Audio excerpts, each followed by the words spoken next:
ปลุกระดมให้พลเมืองลาวออกบัตรประจำตัวและสัมมโนครัวให้ถูกต้องตามระเบียบกฎหมายสบายดีท่านผู้ชมที่เคารพยินดีต้อนรับบรรดาทานเข้าสู่รายการพัฒนาฮักฐานมาพบกับข้าพเจ้าวาทีนางโอซินจันดาลารับหน้าที่ดำเนินรายการท่านผู้ชมมาพบกันในระยะทำอิฐจะให้บรรดาทานไปรับชมข่าวและผลงานการเคลื่อนไหวของกลุ่มคุ้มครองสัมมโนครัวและก่อสร้างฮักฐาน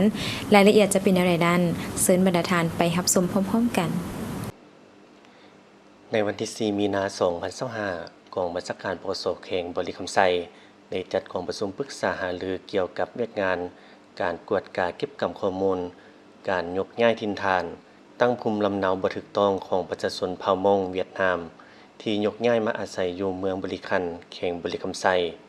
โดยการเป็นประธานของท่านพันเอกศรีบุญเฮืองไสยเพชรรองหัวหน้ากรมคุ้มครองสมนุควันและก่อสร้างฮักฐานกระทรวงป้องกันความสงบมีทานพันเอกเคนวอนลอวันไซห้องหัวหน้ากองบัญชาการปกสแขงทานพันโทสมคิดไสสงครามหัวหน้าห้องคุ้มครองสมนุควันและก่อสร้างฮักฐานปกสแขงมีบรรดาคณะรับผิดชอบจากกระทรวงภายในกระทรวงการต่างประเทศกระทรวงยุติธรรมห้องการสำนักงานนายกและคณะรับผิดชอบคันปกสแขงปกสเมืองเข้าร่วมเพื่อปฏิบัติตามแนวทางนโยบายของภาครัฐก็คือทิศนำของคันเทิงต่อข้อตกลงระหว่างรัฐบาลแห่งสาธารณรัฐประชาธิปไตยประชาชนลาวและรัฐบาลสังคมนิยมเวียดนามว่าด้วยการแก้ไขปัญหาคนยกย้ายว่าด้วยการแก้ไขปัญหาผู้ยกย้ายตั้งภูมิลำเนาตามลำพังใจและสร้างครอบครัวที่บ่ถูกต้องตามระเบียบกฎหมายอยู่บริเวณชายแดนของ2ประเทศและใช้อำนวยความสะดวกได้รับการแก้ไขให้ถูกต้องตามระเบียบหลักการที่กำหนดไว้ในกองประชุมท่านพันโทจันทร์ไสพรมณีรองหัวหน้าแผนกสำนุครัวลาวกรมคุ้มครองสำนุครัวและก่อสร้างอาคารได้ผ่านข้อตกลงแต่งตั้งคณะรับผิดชอบคันกรมและแผนการลงกวดการเก็บกำข้อมูลการยกย้ายถิ่นฐานตั้งภูมิลำเนาบ่ถูกต้องของประชาชนเผ่ามงเวียดนามอยู่เมืองบริคันแขงบริคำไซผ่านข้อตกลงคณะรับผิดชอบและพนักงานลงปฏิบัติตัวจริงคันแขงคันเมืองปรึกษาหารือวางแผนนำใช้พาหนะจัดตั้งบุคลากรแต่ละจุดเพื่อปฏิบัติหน้าที่ตัวจริงในการเก็บกำข้อมูลทางด้านประวัติการเคลื่อนไหวถ่ายภาพรวมบุคคลและลายนิ้วมือเพื่อสรุปสังรวมรายงานต่อคันเทิงเป็นบอนอิงในการสืบต่ออยู่อาศัยให้สัญชาติหรือนำใช้มาตรการส่งกลับคืนสู่ถิ่นฐานเดิมทั้งเป็นการคุ้มครองกำแน่นสภาพการนิ่งติงการเปลี่ยนแปลงอื่นๆของพลเมืองอยู่ในท้องถิ่นอย่างเข้มงวดหลีกเว้นบ่ให้กลุ่มคนบ่ดีเข้ามาเคลื่อนไหวผิดกฎหมายในสาธารณรัฐประชาธิปไตยประชาชนลาวสกัดกั้นปัญหาปรากฏการณ์ย่อท้อต่างๆในการลักลอบจดทะเบียนสำนุครัวโดยบ่ถูกต้องตามระเบียบหลักการวิชาเฉพาะและกฎหมายรับประกันความสงบทางด้านการเมืองและความเป็นระเบียบเรียบร้อยทางด้านสังคมหลังจากนั้นบรรดาทานคณะรับผิดชอบแต่ละแขนงการที่เกี่ยวข้องก็ได้แลกเปลี่ยนประกอบคำเห็นและเอกภาพกันนำใช้เข้าในการจัดตั้งปฏิบัติเวียกงานตัวจริงให้ได้ประสิทธิผลสูงเพื่อเป็นการสรุปตีราคาคืนการจัดตั้งปฏิบัติเวียกงานก่อสร้างฮักฐานการเมืองประจำปี 2024และวางทิศทางแผนการปี 2025กองก่อสร้างฮักฐานการเมือง920ได้จัดกองประชุมดังกล่าวขึ้นในตอนเช้าของวันที่ 3 มีนาคม 2025ที่ห้องการบ้านนามอนเมืองลงสารแขวงไชสมบูรณ์ภายใต้การเป็นประธานของท่านจูนดาคำบุญมีเจ้าเมืองโฮมแขวงไชสมบูรณ์เป็นเกียรติเข้าร่วมของท่านพันเอกลีซัวไสยสร้างรองหัวหน้ากรมคุ้มครองสมนุครัวและก่อสร้างอาคารมีท่านพันเอกทองเพียรกงเสด็จห้องกองบัญชาการปกสแขวงไชสมบูรณ์มีคณะกองก่อสร้างฮักฐาน920พร้อมด้วยแขกรับเชิญกองบัญชาการปกสเมืองตลอดฮอดพนักงานก่อสร้างฮักฐานประจำเมืองล่องซานและเมืองโฮมเข้าร่วมในกองประชุมทานพันโทสนไซนอมังเมฆหัวหน้ากองก่อสร้างฮักฐานการเมือง920ได้ขึ้นผ่านบทสรุปการเคลื่อนไหวจัดตั้งปฏิบัติเวียกงานก่อสร้างฮักฐานการเมืองในระยะ1 ปีผ่านมากองก่อสร้างฮักฐานการเมือง920ได้เอาใจใส่ศึกษาอบรมการเมืองนำพาแนวคิดให้พนักงานนักรบอย่างเป็นปกติต่อเนื่อง โดยนำเอามติคำสั่งต่างๆจากกันเทิงมาเผยแพร่ลงเคลื่อนไหวโฆษณาปลุกระดมคนขวยพ่อแม่ประชาชนบรรดาเผ่าได้เสื่อมซึมรับรู้และเข้าใจต่อแนวทางเปลี่ยนแปลงใหม่ของภาครัฐตั้งหน้าประกอบส่วนเข้าในเวียกงานป้องกันชาติป้องกันความสงบมีจำนวน14บ้านลงเก็บกำสถิติพลเมืองที่จดทะเบียนขึ้นสำนักครัวแล้วและยังบ่ทันจดทะเบียนขึ้นสำนักครัวสำเร็จเป็นต้นจุดซุ่มกลุ่มพลสวัสดิ์เมืองล่องซานมีทั้งหมด8บ้านมี 1,346 ครอบครัวจดทะเบียนสำนักครัวทั้งหมด 1,305 ครอบครัวยังบ่ทันจดทะเบียนสำนักครัวจำนวน41ครอบครัวกลุ่มห้วยทรายและกลุ่มภูกระทะเมืองห่มมี6บ้านมี709ครอบครัวจดทะเบียนสำนักครัวแล้ว646ครอบครัวยังบ่ทันจดทะเบียนขึ้นสำนักครัวมี63ครอบครัวกวดกาคนพักเศร้าโศกข่าวได้ทั้งหมด869คนหญิง73คนคนต่างประเทศ103คนหญิง33คนเอาใจใส่นำพาซี่นำกำลังปกสบ้านกองร้อนบ้านเคลื่อนไหวป้องกันเบ็นยามวันสำคัญต่างๆของพรรคของชาติและสำเร็จการฝึกอบรมกำลังปกสกองร้อนบ้านพร้อมนั้นยังได้เก็บกำขึ้นบัญชีติดตามคุ้มครองเก็บกำอาวุธลาเนื้อได้27กระบอกหมักแตก2หน่วยและเครื่องอื่นๆพร้อมทั้งส่งให้ภาคส่วนที่เกี่ยวข้องเพื่อทำลายสำเร็จการสร้างบทบันทึกครอบครัวบ้านป้องกันความสงบดีได้14บ้านมีจำนวนทั้งหมด 2,055 ครอบครัวได้ประกาศทำห้องบ้านเป็นบ้านป้องกันความสงบดีได้3บ้านคือบ้านดอนสัมพันธ์บ้านน้ำมุงและบ้านผาแอนพร้อมนั้นยังได้สมทบกับภาคส่วนที่เกี่ยวข้องศึกษาอบรมกลุ่มแก๊งมั่วสุมยาเสพติดและผู้ละเมิดกฎหมายได้ทั้งหมด11ครั้งมี40คนหญิง6คนได้เข้าร่วมปรับปรุงอำนาจการปกครองบ้าน14บ้านเข้าร่วมประกาศรับรองเป็นบ้านพัฒนาแรงงานและสวัสดิการ2บ้านได้นำพาพนักงานก่อสร้างอาคารช่วยเหลือพ่อแม่ประชาชนขาดแรงงานได้ 3,298 ครั้งมี 4,611 แรงงานจากนั้นบรรดาพนักงานที่ลงประจำอยู่แต่ละบ้านได้ผลัดเปลี่ยนกันขึ้นประกอบคับคิดคำเห็นใส่บทสรุปดังกล่าวพร้อมทางวางทิศทางแผนการจุดสุ่มเวียกในต่อหน้าในโอกาสเดียวกันคณะประธานกองประชุมยังได้ให้ทิศชี้นำและโอ้ล้มต่อกองประชุมโดยเน้นหนักต่อกับทิศทางแผนการที่จะแก้ไขในต่อหน้าของกองก่อสร้างอาคารการเมือง920และในตอนท้ายของกองประชุมท่านจุนดาคำบุญมีเจ้าเมืองโฮมแข่งไซสมบูรณ์ยังได้โอลมต่อกองประชุมดังกล่าวก่อนอื่นท่านได้แสดงความยกย่อชมเชยต่อผลสำเร็จที่ญาติมาได้ในระยะ1ปีผ่านมาพร้อมทั้งเน้นหนักให้เอาใจใส่ศึกษาอบรมการเมืองนำพาแนวคิดให้พนักงานขั้นถึงของตนตลอดฮอดพ่อแม่ประชาชนบรรดาเผ่าอย่างทั่วถึงโดยนำเอามติคำสั่งต่างๆของขั้นถึงมาโฆษณาเผยแพร่เพิ่มทวีติดตามคุ้มครองการดึงติงของพลเมืองเก็บกำขึ้นบัญชีอาวุธเซิกอาวุธลาเนื้อและขึ้นบัญชีเป้าหมายประเภทต่างๆอย่างละเอียดเอาใจใส่สุกยู่อำนาจการปกครองบ้านให้เข้มแข็งต้องโฮมความสามัคคีภายในบ้านให้เป็นปึกแผ่นแน่นหนาประสานสมทบกับภาคส่วนที่เกี่ยวข้องอย่างกลมเกลียวเพื่อเฮ็ดให้เวียกงานดังกล่าวได้รับการจัดตั้งปฏิบัติอย่างมีผลสำเร็จสูงสุดเจ้าท่านผู้ชมที่ผ่านไปนั้นก็เป็นการนำเสนอข่าวและผลงานการเคลื่อนไหวของกลุ่มคุ้มครองสมนูครัวและก่อสร้างฮักฐานแต่การนำเสนอข่าวของพวกเขาแม่นยังบ่ทันหมดเถื่อและยะหน้าจะให้บรรดาทานไปรับชมตึมอีกแต่ตอนนี้เฮาไปพักกันก่อน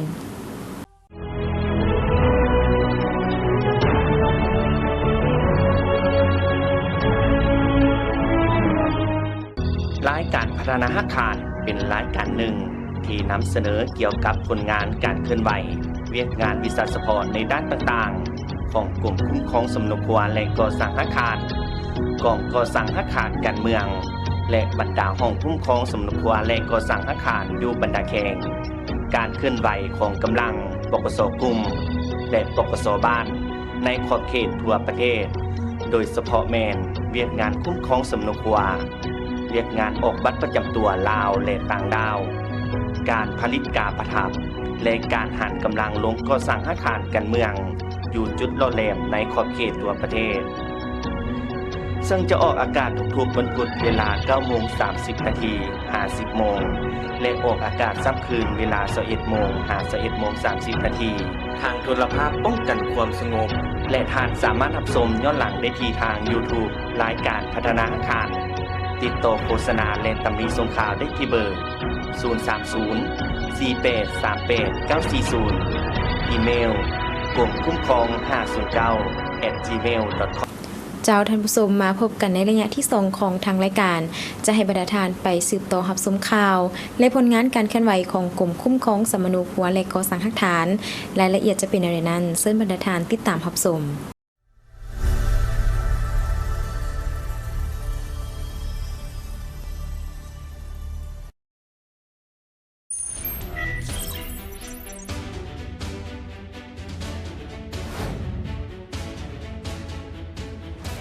เวียกงานออกบัตรประจำตัวของพลเมืองแมนเวียกงานหนึ่งที่สำคัญซึ่งเป็นพื้นฐานให้การคุ้มครองรัฐคุ้มครองสังคมและสร้างเงื่อนไขอำนวยความสะดวกให้แก่พลเมืองลาวได้ปฏิบัติสิทธิและพันธะของตนถูกต้องตามระเบียบกฎหมายเป็นเอกสารที่ถูกต้องตามกฎหมายถือติดตัวบุคคลในการเคลื่อนไหวพัวพันเฮ็ดธุรกรรมต่างๆในสังคมให้สะดวกแนใส่รับประกันสิทธิเสรีภาพของประชาชนพลเมืองลาวคนต่างดาวและคนบ่มีสัญชาติที่ดำรงชีวิตอยู่สปป.ลาวอย่างถูกต้องตามระเบียบกฎหมายสกัดกั้นบุคคลบ่ดีและแนใส่รับประกันให้แก่เวียกงานวิชาเฉพาะป้องกันชาติป้องกันความสงบก็คือการสร้างสาพัฒนาเศรษฐกิจสังคมแห่งชาติในเมื่อก่อนการคุ้มครองพลเมืองและการออกบัตรประจำตัวประชาชนลาวช่วงปี 1985 กลางปี 1989 ลักษณะของบัตรประจำตัวของรัฐการแม่นคล้ายกับปึ้มสัมมโนครัวท้ายปี 1989 หาปี 2001 ลักษณะของบัตรประจำตัวแม่นนำไส้เป็นบัตรเจียเขียนด้วยมืออัดแข็งยังมีลักษณะปฐมประธานมาฮอดระยะปี 2002 ถึง 2014 ได้นำไส้บัตรขาวเป็นพลาสติกมาฮอดปี 2014 หาปัจจุบันบัตรประจำตัวของพลเมืองลาวได้พัฒนามานำไส้เป็นบัตรพลาสติกพื้นสีเขียวและมีบาร์โค้ดได้บรรจุข้อมูลเข้าในแผ่นซิปแต่การเชื่อมต่อข้อมูลกับภาคส่วนแขนงการอื่นแม่นยังบ่ทันเชื่อมต่อได้ฉะนั้นจึงมีความจำเป็นเรียกร้องให้มีการออกบัตรประจำตัวแบบใหม่ทันสมัยใช้ระบบดิจิตอลให้เข้าสู่ระเบียบหลักการนอกจากนี้เวียกงานออกบัตรประจำตัวยังมีบทบาทประกอบส่วนเข้าในเวียกงานวิชาเฉพาะของกำลังตำรวจในด้านต่างๆเช่นเวียกงานสืบสวนสอบสวนขั้นพื้นฐานเวียกงานสกัดกั้นเวียกงานสืบค้นหาซอกไล่จับและจัดประเภทเป้าหมายต่างๆโดยอิงใส่เวียกงานออกบัตรประจำตัวเป็นพื้นฐานหลักในการคุ้มครองพลเมืองและป้องกันความสงบซึ่งในการจัดตั้งปฏิบัติเวียกงานคุ้มครองสมโนครัวและออกบัตรประจำตัวในระยะผ่านมาแม่นพบความยุ่งยากหลายประการเป็นต้นแม่นการลงประสานสมทบกับบรรดาแขวงในทั่วประเทศเพื่อกวดกาปรับปรุงเวียกงานวิชาเฉพาะยังบ่ทันเฮ็ดได้อย่างต่อเนื่องมีบางแขวงการรายงานการออกบัตรบ่ทันตอบสนองกับความเรียกร้องต้องการได้การพิมพ์บัตรประจำตัวบางครั้งแม่นพบความยุ่งยากเนื่องจากว่าสัญญาณในระบบและเครื่องพิมพ์บัตรมีการขัดข้องเห็นให้บางครั้งบ่สามารถตอบสนองได้ตามความเรียกร้องต้องการของสังคมเฮ็ดให้มีกลุ่มคนบ่ดีสวยไส้เข้ามาแอบแฝงหรือลี้ซ่อนปนตัวอยู่ประเทศเฮาด้วยเหตุนั้นต่อกับเวียกงานดังกล่าวก็แม่นเวียกงานหนึ่งที่มีความจำเป็นอย่างภาวะวิสัยต้องได้เพิ่มทวีการนำพาของพรรคทุกขั้นเข้าในการแก้ไขเวียกงานดังกล่าวเพื่อรับประกันให้ประเทศชาติมีเสถียรภาพทางด้านการเมืองสังคมมีความสงบปลอดภัยและมีความเป็นระเบียบเรียบร้อยดังนั้นเพื่อเฮ็ดให้โครงการสร้างฐานข้อมูลพลเมืองและบัตรประจำตัวอยู่สปป.ลาวได้รับการจัดตั้งปฏิบัติอย่างกว้างขวางเลิกเซิงในขอบเขตทั่วประเทศกระทรวงป้องกันความสงบได้หันแนวทางรัฐบาลดิจิตอลเศรษฐกิจดิจิตอลและสังคมดิจิตอลรัฐบาลได้เอาใจใส่ชี้นำอย่างจดจ่อในเวียกงานคุ้มครองฐานข้อมูลพลเมืองและบัตรประจำตัวให้มีความทันสมัยการเชื่อมโยงการแบ่งปันข้อมูลกับบรรดากระทรวงองค์การที่เกี่ยวข้องให้มีความเป็นเอกภาพกระทรวงป้องกันความสงบได้หันแนวทางรัฐบาลดิจิตอล เศรษฐกิจดิจิตอลและสังคมดิจิตอลรัฐบาลได้เอาใจใส่ชี้นำอย่างจดจ่อในเวียกงานคุ้มครองฐานข้อมูลพลเมืองและบัตรประจำตัวให้มีความทันสมัยการเชื่อมโยงการแบ่งปันข้อมูลกับบรรดากระทรวงองค์การที่เกี่ยวข้องให้มีความเป็นเอกภาพนับแต่ศูนย์กลางฮอดท้องถิ่นรับประกันความสงบปลอดภัยฉะนั้นจึงมีความจำเป็นสุ่มใส่พัฒนาบุคลากรให้มีความพร้อมนับทั้งการเปิดกว้างการพัวพันร่วมมือสากลนำเอาเทคโนโลยีที่ทันสมัยเข้ามาพัฒนาเป็นรัฐบาลดิจิตอลแม่นดำเนินเอกสารต่างๆนับทางลงลายเซ็นผ่านทางระบบดิจิตอลว่องไวทันการเศรษฐกิจดิจิตอลแม่นการชำระค่าธรรมเนียมค่าบริการเสียภาษีต่างๆผ่านระบบสังคมดิจิตอลแม่นในทั่วสังคมจะนำใช้บริการบัตรประจำตัวในโตหน้าข้อมูลทั้งหมดนับทั้งหนังสือการเกิดบัตรประกันสุขภาพใบขับขี่และอื่นๆจะได้ป้อนข้อมูลเข้าอยู่ในระบบบัตรประจำตัวและสามารถนำใช้บัตรประจำตัวแทนเอกสารอื่นๆได้เฮ็ดให้มีความสะดวกให้แก่ประชาชนพลเมืองโดยผ่านระบบให้ว่องไวทันการบ่มีหลายขั้นตอนประหยัดงบประมาณของรัฐและสามารถเชื่อมโยงข้อมูลกับบรรดากระทรวงแขนงการต่างๆก้าวไปถึงการเชื่อมโยงกับสากลโดยเฉพาะแม่นการร่วมมือกับกระทรวงป้องกันความสงบเวียดนามบนจิตใจใสพัวพันมิตรภาพอันยิ่งใหญ่ความสามัคคีพิเศษการร่วมมือรอบด้านระหว่างสองพรรคสองรัฐประชาชนสองชาติลาวเวียดนามด้วยการเซ็นสัญญาร่วมมือเวียกงานนี้ในปี 2024 บนพื้นฐานการร่วมมือแมนอิงตามการตกลงเห็นดีเป็นเอกภาพเกี่ยวกับการร่วมมือระหว่างรัฐบาลสปป.ลาวและรัฐบาลสส.เวียดนามปี 2024 จดหมายวันที่ 26 มังกร 2024 ของนายกรัฐมนตรีแห่งสปป.ลาวส่งถึงนายกรัฐมนตรีแห่งสส.เวียดนามว่าด้วยการรับร้องเอาการช่วยเหลือล่าโครงการก่อสร้างระบบคุ้มครองพลเมืองและบัตรประจำตัวอยู่สปป.ลาวบทบันทึกวันที่ 12 กรกฎาคม 2024 ระหว่างกระทรวงป้องกันความสงบลาวและกระทรวงป้องกันความสงบเวียดนามข้อตกลงของรัฐมนตรีกระทรวงป้องกันความสงบฉบับเลขที่ 1800/ปกส.ลงวันที่ 22 กรกฎาคม 2024 ว่าด้วยการแต่งตั้งคณะรับผิดชอบปฏิบัติโครงการก่อสร้างฐานข้อมูลพลเมืองและบัตรประจำตัวซึ่งมีคณะรับผิดชอบ4นำรวมโดยมีกระทรวงป้องกันความสงบลาวและกระทรวงป้องกันความสงบเวียดนามเปรียบสองหน่วยตาสองแขนขาคนผู้เดียวลาวเวียดนามเพื่อนแท้พลทหารยืนอยู่เคียงกันเพื่อนอยู่เมืองนั้นเขาอยู่เมืองนี้สองเป็นผู้ลวงมองที่มันแล้วเรามันเดียวกัน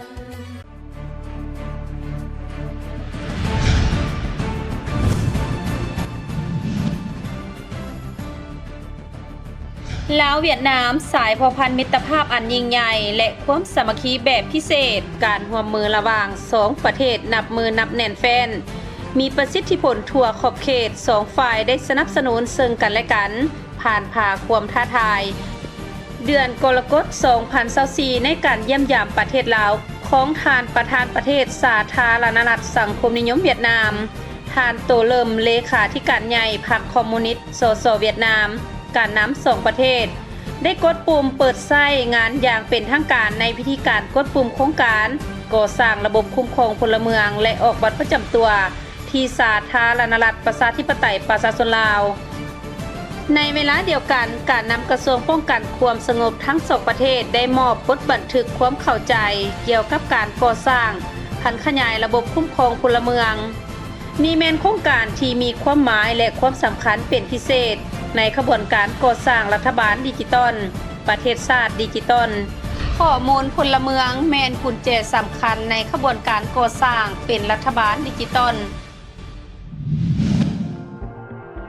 เพื่อเฮ็ดให้การจัดตั้งปฏิบัติเวียกงานการพันขยายโครงการที่สำคัญดังกล่าวในวันที่ 2 สิงหาคม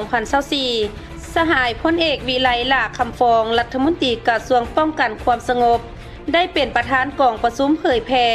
ขยายโครงการทั่วประเทศกองประชุมยังมีการเข้าร่วมของหลายกระทรวงคือกระทรวงเทคโนโลยีและสื่อสารกระทรวงภายใน และกระทรวงตำรวจเวียดนามในวันที่ 17 กันยายน 2024 รัฐบาลได้ออกคำสั่งฉบับเลขที่ 16/นย.ในนั้นมอบให้กระทรวงป้องกันความสงบเป็นประธานประสานสมทบกับบรรดากระทรวงแขนงการที่เกี่ยวข้องเพื่อจัดตั้งปฏิบัติพันธ์ขยายโครงการให้มีประสิทธิผลสูงประชาชนลาวจะได้รับผลประโยชน์คือปัจจุบันได้ออกแบบบัตรประจำตัวอิเล็กทรอนิกส์ฝังซิปแบบใหม่และเก็บกำข้อมูลแบบฟอร์มผ่านโทรศัพท์มือถือสามารถเป็นทางบัตรประจำตัวใบขับขี่บัตรประกันสังคมภาคธุรกิจจะได้รับผลประโยชน์คือยั่งยืนเจ้าของบรรดาสมาชิกผู้ใช้บริการโทรศัพท์เคลื่อนที่ลดพรความเสี่ยงของข้อมูลที่บ่ถูกต้องและลดพรอัตราที่กลุ่มคนบ่ดีนำใช้ก่อเหตุการณ์ที่ผิดต่อกฎหมายจัดตั้งสำระเงินทางออนไลน์ดำเนินธุรกิจในรูปแบบสภาพแวดล้อมอิเล็กทรอนิกส์รัฐบาลจะได้รับผลประโยชน์จากการสร้างฐานข้อมูลคือข้อมูลของพลเมืองที่ได้รับการคุ้มครองสำเนาและปรับปรุงเป็นปกติจากฐานข้อมูลพลเมืองมีความเป็นเอกภาพในการคุ้มครองข้อมูลการวางแผนนโยบายการปฏิบัติขั้นตอนการบริหารให้มีความสะดวกง่ายดายประหยัดงบประมาณแห่งรัฐประหยัดงบประมาณในการพิมพ์บัตรประกันสุขภาพบ่จำเป็นต้องถือเอกสารหลายอย่างเพิ่มดัชนีความโปร่งใสก่อสร้างพื้นฐานการบริหารแบบมืออาชีพทันสมัยและโปร่งใส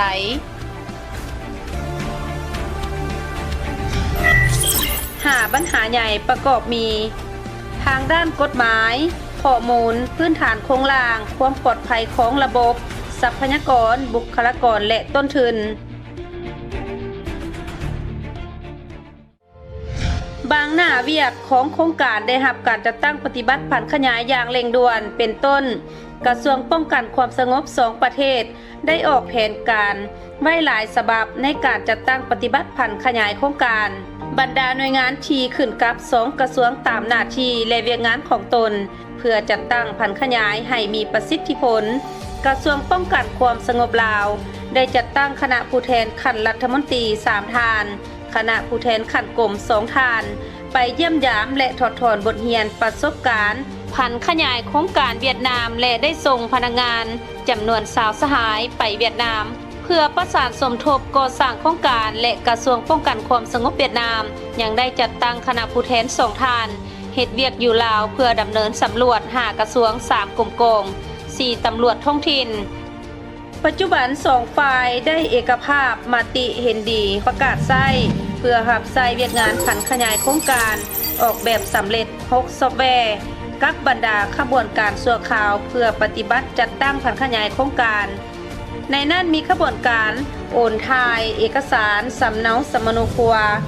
เพื่อปฏิบัติจัดตั้งพันธ์ขยายโครงการในนั้นมีขบวนการโอนถ่ายเอกสารสำเนาครัวเป็นเอกสารอิเล็กทรอนิกส์และโอนย้ายข้อมูลติดตั้งซอฟต์แวร์คอมพิวเตอร์จำนวน444เครื่องให้แก่18แขวงและ148เมืองยกระดับการส่งสัญญาณเป็น5เมกะไบต์ในขอบเขตทั่วประเทศและมาฮอดปัจจุบันปกส.เมืองอยู่บรรดาแขวงได้หันสำเนาครัวเป็นดิจิตอลทั้งหมด 13,418 ฉบับในจำนวนของแฟ้มเอกสารสำเนาครัวทั้งหมด 761,996 ฉบับ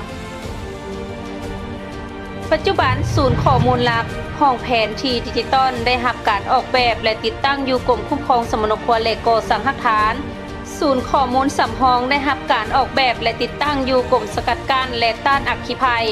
เพื่อตอบสนองตามความเห็นห้องต้องการในการโอนถ่ายข้อมูลและโอนถ่ายสมนครัวเป็นเอกสารอิเล็กทรอนิกส์กรมตำรวจคุ้มครองความเป็นระเบียบเรียบร้อยทั้งสังคมกระทรวงตำรวจเวียดนามได้จัดตั้งปฏิบัติมอบหับและติดตั้งบรรดาอุปกรณ์อยู่ที่กรมคุ้มครองสมนครัวและก่อสร้างหลักฐานกระทรวงตำรวจลาว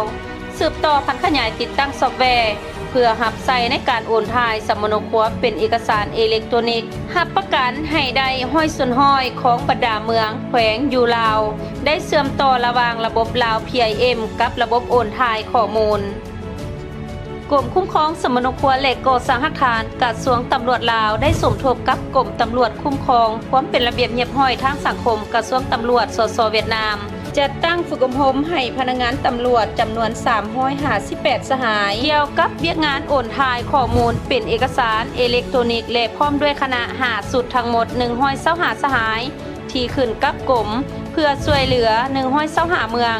ในเวียกงานติดตั้งแนะนำเกี่ยวกับระบบซอฟต์แวร์เชื่อมต่อสายส่งและจัดตั้งปฏิบัติการโอนถ่ายสำมโนครัวเป็นเอกสารอิเล็กทรอนิกส์ให้16แขวง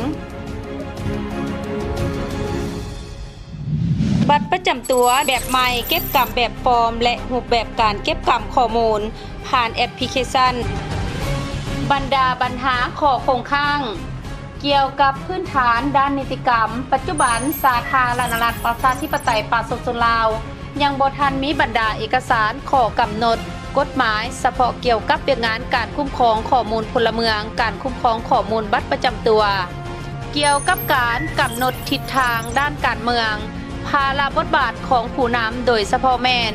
บทบาทการชี้นำพาที่เด็ดขาดใกล้ชิดติดแทดของการนำอยู่บรรดาท้องถิ่นยังมีบางข้อจำกัดยังบ่ทันสามารถจัดตั้งปฏิบัติได้อย่างแท้จริงแขนงการและบรรดาอำนาจการปกครองท้องถิ่นยังบ่ทันมีประสิทธิผลสูงด้านการรับประกันเงื่อนไขที่จำเป็นเกี่ยวกับงบประมาณพื้นฐานโครงล่างการรักษาความลับยังบ่ทันตอบสนองได้ตามความเรียกร้องต้องการที่วางออกเวียกงานการโฆษณาเผยแพร่ต่อกับโครงการยังบ่ทันได้รับการสุ่มใส่จัดตั้งปฏิบัติการเอาใจใส่การประสานงานของบรรดาแขนงการอำนาจการปกครองท้องถิ่นยังบ่ทันมีประสิทธิผลการรับประกันเงื่อนไขที่จำเป็นเกี่ยวกับการสนองงบประมาณพื้นฐานโครงล่างรับประกันความลับยังบ่ทันตอบสนองได้ตามความเรียกร้องต้องการสร้างอุปสรรคต่อความสำเร็จของโครงการบรรดาความเสี่ยง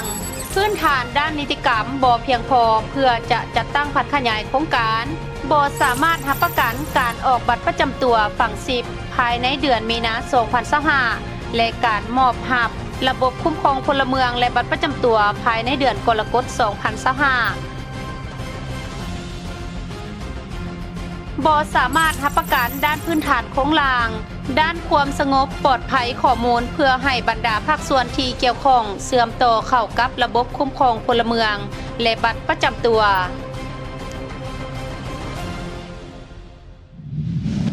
เพื่อรับประกันการปฏิบัติโครงการให้ประสบผลสำเร็จและมีประสิทธิผลสูงคณะชี้นำได้จัดตั้งกองประชุมเป็นระยะหีบด่วนเพื่อแก้ไขปัญหาข้อยุ่งยากส่งเสริมการดำเนินการแก้ไขปัญหาให้มีประสิทธิภาพในการดำเนินโครงการหัวหน้าแต่ละหน่วยงานต้องมีความรับรู้เข้าใจอย่างถูกต้องมีความตั้งใจทางการเมืองสูงมีความตั้งหน้าและมีหัวคิดประดิษฐ์สร้างในการจัดตั้งปฏิบัติโครงการเพื่อเพิ่มทวีการกวดกาติดตามความรับผิดชอบของผู้นำบทบาทของสมาชิกภาคพนักงานรัฐกรเอาใจใส่เป็นพิเศษต่อเวียกงานการรักษาความปลอดภัยและความปลอดภัยของข้อมูลเลือกเอาการทดลองเวียกงานผันขยายที่เหมาะสมเพื่อเรียนรู้จากประสบการณ์และปรับใช้ทั่วประเทศประสานงานเฮ็ดเวียกงานร่วมกันอย่างแน่นแฟ้นระหว่างบรรดากระทรวงแขนงการองค์การหน่วยงานต่างๆเพื่อร่วมดำเนินการได้แก่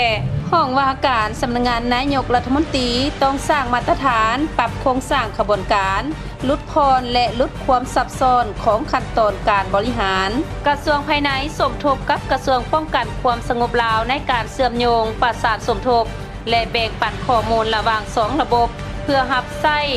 การออกเลขบัตรประจำตัวเฉพาะสำหรับพลเมืองกระทรวงเทคโนโลยีและการสื่อสารต้องประกาศใช้บรรดาระเบียบการและมาตรฐานศูนย์ข้อมูลสร้างบรรดาเอกสารระเบียบการคำแนะนำเทคนิคการเชื่อมต่อแบ่งปันข้อมูลระหว่างบรรดาหน่วยและรับประกันพื้นฐานโครงล่างสายส่งเพื่อตอบสนองความเรียกร้องต้องการของการเชื่อมต่อเชื่อมโยงแบ่งปันระหว่างฐานข้อมูลประชากรแห่งชาติเกี่ยวกับประชากรและบรรดาข้อมูลของบรรดากระทรวงแขนงการกลุ่มไฟฟ้ากวดกาคืนบรรดาข้อติดขัดของไฟฟ้ารับประกันการสนองไฟฟ้าให้บรรดากระทรวงกรมแขนงการและท้องถิ่นอย่างเพียงพอบรรดากระทรวงกรมและแขนงการทบทวนเกี่ยมพร้อมพื้นฐานโครงล่างเมื่อมีความจำเป็นในการเชื่อมต่อกับฐานข้อมูลประชากรแห่งชาติ สำหรับบรรดาหน่วยงานภายใต้กระทรวงป้องกันความสงบลาวได้สำเร็จการสร้างบรรดาเอกสารข้อกำหนดกฎหมายต้องได้กวดกาคืนบรรดาเอกสารนิติกรรมที่เกี่ยวข้องกับการกำหนดพลเมืองบัตรประจำตัวพลเมืองกรมโฆษณาอบรมต้องเผยแพร่ผลประโยชน์และบทบาทของระบบพลเมืองบัตรประจำตัวพลเมืองเพิ่มทวีเวียกงานด้านบุคลากรและโครงทางการจัดตั้งกรมพนักงานต้องช่วยเหลือด้านกำลังพลและรูปแบบการจัดตั้งสุขยุส่งเสริมการโฆษณาเผยแพร่หน่วยงานที่ขึ้นกับบรรดากลุ่มใหญ่ต้องให้คำแนะนำในการเชื่อมต่อฐานข้อมูลที่มีอยู่กับฐานข้อมูลประชากรแห่งชาติรับประกันการปฏิบัติตามหลักการ 5. บรรดากลุ่มปัญหา 1. ด้านนิติกรรม 2. พื้นฐานโครงสร้างเทคโนโลยี 3. การสร้างฐานข้อมูล 4. รับประกันความสงบปลอดภัยข้อมูล 5. การแต่งตั้งบุคลากร 4. การจัดตั้งอย่างเป็นปกติจัดตั้งพันขยายหอบด้านตั้งแต่ขั้นศูนย์กลางลงฮอดท้องถิ่นก็คือจนถึงขั้นบ้าน 3. ด้านคุณค่า 1. สังคมมีความสิวิไล 2. การพัฒนาเศรษฐกิจ 3. สกัดกั้นด้านอาชญากรรม 2. ด้านความรับรู้ 1. มีความรับรู้ที่ถูกต้อง 2. มีแบบแผนวิธีแก้ไขที่สร้างสรรค์ 1. การตัดสินใจผู้นำพาจะแจ้งบุคคลจะแจ้งเวียกงานจะแจ้งเวลาการกวดกาติดตามปี 2024 หาปี 2025 จะต้องได้สุ่มใส่จัดตั้งปฏิบัติโครงการให้สำเร็จภายใต้คำขวัญมีหัวคิดประดิษฐ์สร้างกล้าคิดกล้าทำกล้ารับผิดชอบโครงการก่อสร้างระบบคุ้มครองพลเมืองและออกบัตรประจำตัวที่สาธารณรัฐประชาธิปไตยประชาชนลาวจะเป็นเส้นทางที่ยุ่งยากแต่ผลที่ได้คือความสุขของประชาชนความเข้มแข็งและความเจริญรุ่งเรืองของประเทศลาวการปฏิบัติโครงการให้ประสบผลสำเร็จถือเป็นเวียกงานการเมืองสำคัญได้รับการสนใจเป็นพิเศษจากทั้ง2 ภาค 2 รัฐบาลและ2 กระทรวงป้องกันความสงบของ2 ประเทศและความสำเร็จของโครงการคือเป็นสัญลักษณ์สายสัมพันธ์สามัคคีพิเศษระหว่างลาวเวียดนามยกกระชับความร่วมมือระหว่าง2 ประเทศสายสัมพันธ์ระหว่างลาวเวียดนามให้สดใสและแน่นแฟ้นมั่นยืนตลอดไปลาวเวียดนามเราหาแข่งกันแต่ดึกดำบรรพ์มานานพันปีเราดื่มน้ำของกองดองสามัคคีสองสาที่เราเคยมีมูลเสื้อพิลาอ่านหาท่านผู้ชมที่ผ่านไปทั้งหมดนั้นก็เป็นการนำเสนอข่าวและผลงานการเคลื่อนไหวของกลุ่มคุ้มครองสมณครัวและก่อสร้างหลักฐานตลอดระยะ1 อาทิตย์ผ่านมาฮอดนี้เวลาทางรายการของพวกเฮาแม่นได้หมดลงเพียงเท่านี้ก็ขอบใจบรรดาท่านที่ให้เกียรติติดตามรับชมรายการของพวกเฮาแต่ต้นจนจบและท่านสามารถรับชมได้ใหม่ในอาทิตย์หน้าวันและเวลาเดียวกันนี้ข้าพเจ้าวาทีนางโอซินจันดาลาพร้อมด้วยทีมงานต้องขอลาท่านผู้ชมไปก่อนสบายดีกรมคุ้มครองสร้างตั้งที่8 สิงหาได้หมุนเวียนมาครบรอบ40 ปี 1978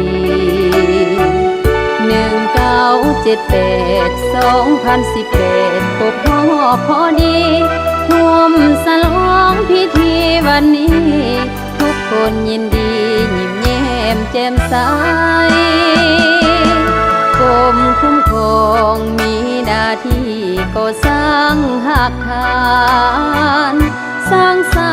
เมืองบ้านพัฒนาหากฐานให้สีวิไลคุ้มครองสัมมโนครัว